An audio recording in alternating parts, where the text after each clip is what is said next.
dans une incarnation terrestre. Comme tu disais tout à l'heure, au moment de s'incarner, est-ce qu'on est entouré que des gens de sa famille d'âme, ou est-ce que sur ce plan-là aussi il y a une variété, on côtoie plusieurs familles? Comment me dire, il faut voir en chronologie. C'est-à-dire, comme j'expliquais tout à l'heure, il y a l'étincelle que nous sommes qui part de la source, donc qui est non identifiable, qui n'a pas encore d'identité propre. Elle est la source et une émanation de la source. Cette étincelle arrive au niveau de l'âme mère. Et c'est à ce moment-là qu'elle prend une identité. Et elle fait un choix. Soit à ce niveau-là, elle choisit la voie de l'incarnation. Donc elle va passer par d'autres sas, par d'autres voiles qui vont affiner son identité, mais elle peut choisir de ne pas faire ce chemin-là. Quel chemin, là, je ne sais pas, c'est autre chose. Bon, bref.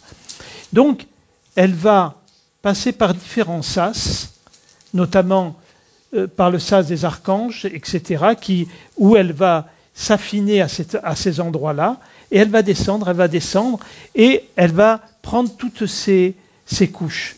Ce qui veut dire qu'en finalité, quand on arrive dans l'incarnation et notre famille terrestre, elles sont ponctuelles, dans le sens de cette incarnation-là. Mais on a eu, avant cette incarnation, des dizaines, des centaines, et voire des milliers d'incarnations.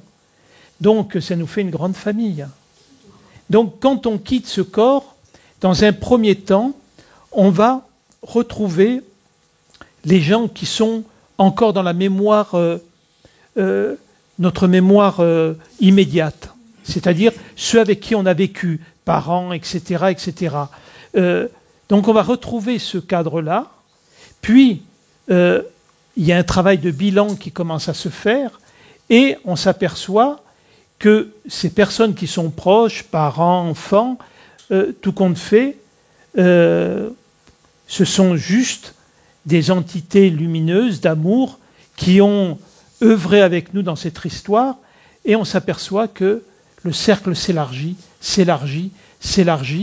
et plus dans l'incarnation on va avoir fait un travail de désidentification, plus quand on va passer de l'autre côté, on se retrouve chez soi. C'est-à-dire que toutes les énergies, les guides, les maîtres, etc., il y a une proximité immédiate. Mais on n'est jamais satisfait. C'est-à-dire que quel que soit le niveau où on va arriver, on va sentir toujours au-dessus. C'est-à-dire que la personne qui va avoir une vie et qui va lui permettre d'arriver sur un plan du haut astral, par exemple, où il commence à y avoir le plan des bienheureux, il y a quelque chose de merveilleux, mais à ce niveau-là, il va sentir aussi les plans de sainteté. Et l'âme, elle va dire, mais moi, c'est là que je veux aller. Et à ce moment-là, pour y aller, oui, mais il y a encore ça et ça à nettoyer pour pouvoir. Et à ce moment-là, il y a une aspiration au niveau de l'incarnation. Je veux à tout prix y aller pour régler ça.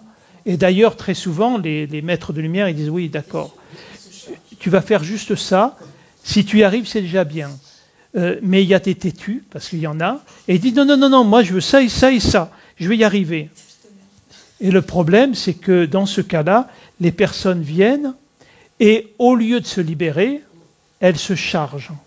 Et c'est ce que tu exprimais quand elles partent dans la matière. Et elles ont pris un programme trop fort, et elles ne sont pas capables de le réaliser. Et dans ce cas-là, c'est un apprentissage aussi. C'est un apprentissage de l'humilité, etc. Parce que ces âmes qui se sont perdues, quand elles reviennent sur l'autre plan, elles disent, oui, effectivement, j'ai déconné là. Donc la prochaine fois, j'écoute, je vais essayer juste de faire ça. Mais pour l'âme, il n'y a pas de temps. Donc, il n'y a pas de fin. D'accord ? D'accord. Et alors, l'autre question, c'était en lien avec les anges, justement. Lors de d'autres ateliers, on avait identifié au service... Enfin, comment dire, je sais pas comment le dire. On avait identifié quel était l'ange qui nous correspondait. Oui. On va le dire comme ça. Par rapport à pas un nom, mais par rapport à quoi qu'est-ce qu'on devait servir, quoi, quelque part. Tout à fait. C'est-à-dire au niveau des vertus. Voilà, des vertus. Tout à fait, bien sûr. Et quel est le lien entre ces vertus et nos familles d'âmes et la source, quoi, quelque part? Donc, on ne se rend pas compte du nombre d'aides que l'on a dans la vie. D'aides que l'on a. Ça vient de tous les côtés. Je veux dire, si on était conscient de toutes les présences qui sont autour de nous, on n'oserait pas aller sous la douche tout nu. Tellement il y a de monde autour. Il y a nos défunts. Pas tous, hein, mais pas mal de nos défunts décident de rester proches de nous. Ils ne veulent pas partir, ils ne veulent pas aller sur le seuil, ils décident de rester en proximité. Souvent, quand une personne décède et que elle laisse un enfant, elle laisse un conjoint, elle laisse des problématiques, etc., elle va rester pour accompagner. Il va y avoir effectivement aussi les guides qui sont là. Alors, il faut faire attention, anges, guides, etc. Il ne faut pas les voir réellement, les identifier comme des entités propres. Ce sont des vibrations. Donc, il y a tous les guides qui sont là, les maîtres de lumière, les anges, aussi les archanges, etc. Et il y a plein d'énergies comme ça qui sont en permanence en train de nous guider et nous permettre d'exister. Et le lien avec les familles d'âmes, du coup... c'est la vibration. C'est la vibration qui Tout sert... à fait, exactement. Cette vibration, sur cette vibration, il va y avoir toutes les aides qui sont en lien avec cette vibration. C'est-à-dire que les anges vont pouvoir agir sur telle vibration, mais pas sur telle autre vibration. C'est une question d'affinité, en fait. Hein, ça répond ? Oui. Comment ? Est-ce qu'il y a des anges ou des archanges ? Pardon. Est-ce qu'il y a des anges ou des archanges qui sont plus en affinité avec telle ou telle famille d'âmes ou ça n'a rien à voir ? Non, les archanges, c'est différent parce que les archanges, ce sont des aspects du divin. Ce sont les 7 aspects du divin. Alors, on appelle dans la religion catholique, effectivement, des archanges. Dans la religion hindouiste, c'est les rishis. On les retrouve dans toutes les traditions. Donc, ce sont là-dessus que se construit la manifestation. Donc, ce sont des vibrations qui vont agir d'une manière universelle et sur tout le monde. Et l'âme qui s'incarne passe à l'intérieur de ce plan-là pour s'auto-limiter, pour vivre une incarnation individuelle. On ne peut pas se vivre au niveau du soi, c'est pas possible. Donc, pour vivre notre propre histoire, au départ, parce que le but étant de s'en libérer, on va fonctionner avec toutes les défenses que l'on met en place, c'est-à-dire avec les 7 blessures, la séparation, le rejet, l'abandon, la trahison, l'injustice, la maltraitance et l'humiliation. C'est des systèmes de défense qu'on met en place pour défendre l'individualité que nous sommes. Quand on se libère de cette individualité, on se libère de ses blessures en même temps. Juste, enfin, c'est mon mental. Hein. Oui, il n'y a pas de souci. Non, voilà. Il n'y a aucun souci. Au contraire, ça nourrit toujours. Voilà. Y a pas de souci. Par rapport donc à ce schéma de la source qui émane les étincelles que nous sommes, etc. D'accord. Est-ce que ça s'est fait en une fois? Est-ce qu'on pourrait à la limite assimiler au Big Bang? Ou est-ce que ça continue, ça se fait en permanence? Et ça continue à l'heure actuelle et ça continuera encore, bref.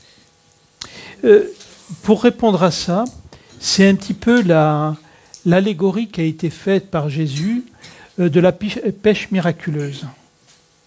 C'est-à-dire que le Big Bang, donc la manifestation, provient d'une volonté de la source de s'expanser pour vivre une expérience. C'est ce qu'on appelle le cycle. De ce cycle, il y a une explosion qui crée le 8. Le 8, il y a la partie subtile et la partie matérielle, où il y a les planètes, où il y a l'univers, qui crée ce point d'équilibre. Et donc, ce cycle qui va durer un temps, il y a un temps d'expansion, puis un temps de rétractation qui va revenir au point d'origine et qui va être récupéré par la source jusqu'au moment où il y aura encore un nouveau cycle. Donc, au départ, tout est manifesté. Mais dans cette manifestation, effectivement, il y a des choses qui se créent, comme la planète. Les planètes ne se sont pas faites, elles n'ont pas apparu d'un coup. Elles se sont construites. Donc tout ce qui est manifesté a une naissance et une fin. Donc, bien évidemment, cette manifestation du cycle crée un espace et un temps pour que les choses existent dans un temps et un espace. Réellement, d'aller vers un savoir. Donc, c'est pour ça que je ne vous invite pas forcément à aller lire dessus. Parce que ça va renforcer un savoir mental, une volonté d'identification.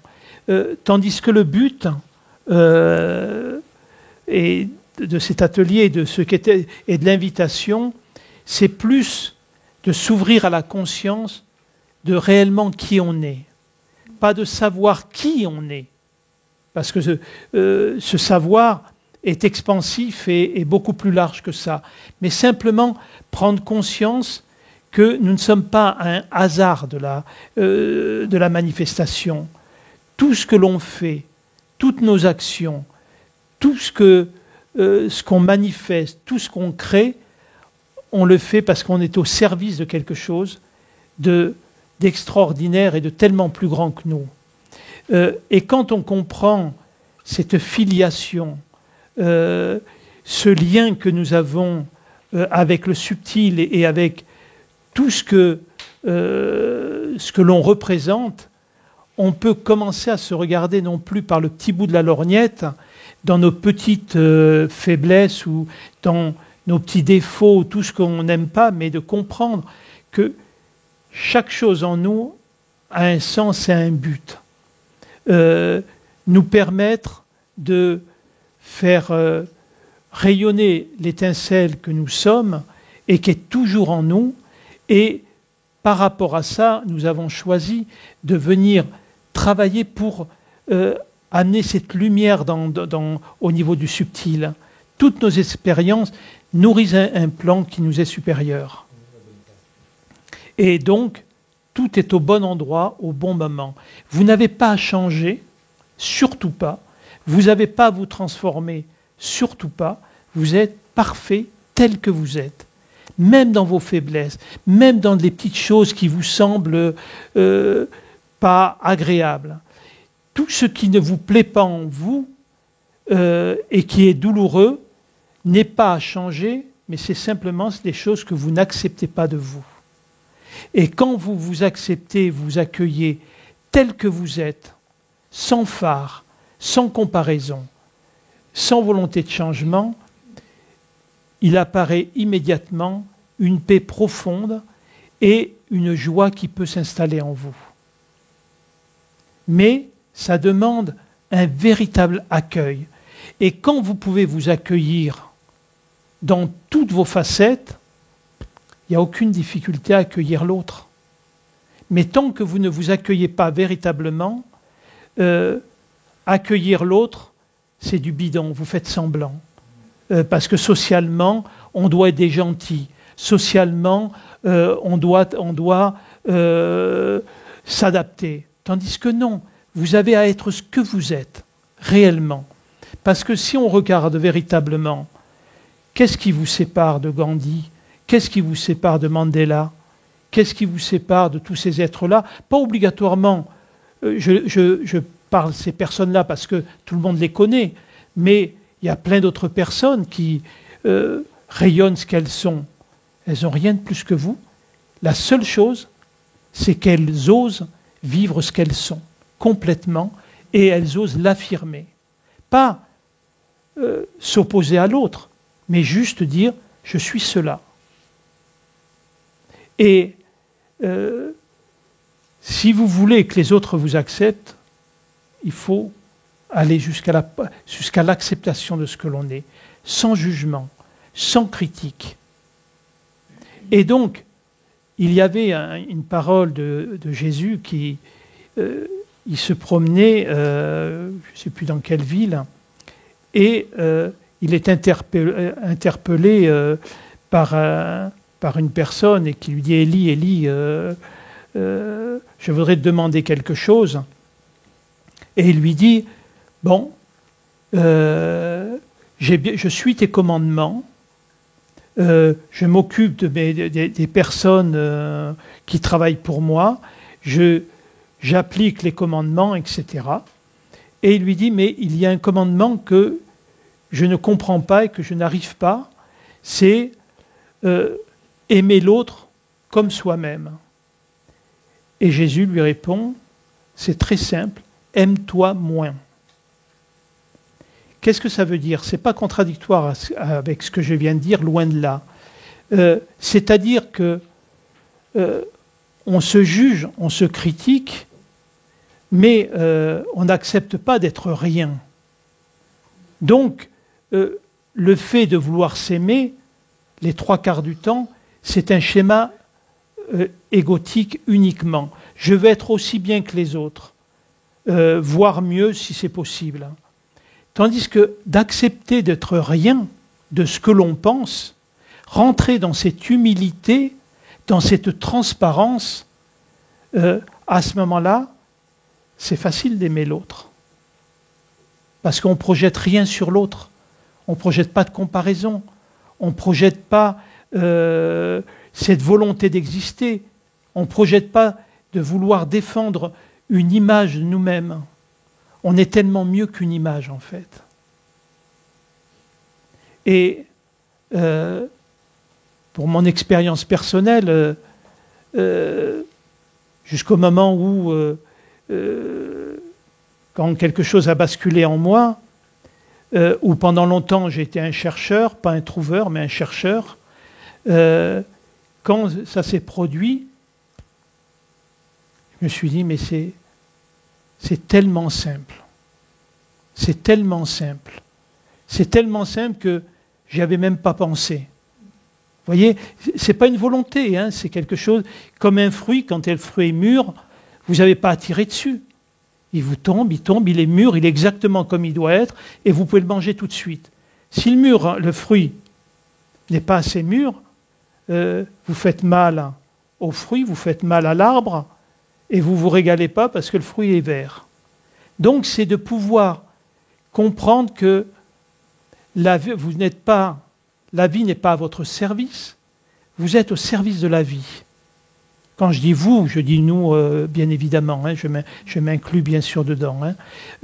Simplement, il faut comprendre qu'être au service de la vie, c'est, comme disaient les saints, que ta volonté soit faite et non la mienne. Et de se laisser porter par cette volonté. C'est ni de la soumission, ni du fatalisme. Vous voyez nos enfants, quand ils se sentent bien, ils ne se posent pas de questions. Pourtant, on décide pour eux l'heure où ils vont manger, l'heure où ils vont se coucher, comment ils vont s'habiller, etc. Ils sont tranquilles, au contraire, ça les met dans une vraie tranquillité. Et donc, si on redevient ces petits-enfants en retrouvant notre filiation divine, on peut s'abandonner en parfaite tranquillité à ce que la vie nous propose. Même si elle nous propose quelque chose qui n'est pas cool. Mais si elle nous propose quelque chose qui n'est pas cool, qu'est-ce que vous voulez faire? Vous révoltez, vous tapez la tête contre le mur? Vous n'avez pas d'autre chose que de le traverser. Et la manière dont vous allez le traverser, si c'est une maladie, elle vous amènera à la guérison. Si ce n'est pas une maladie, si ce n'est pas accepté, il y aura une aggravation. Donc en 2 mots, on n'a pas le choix. Mais dans tous les cas, la vie nous amène où c'est bon pour nous.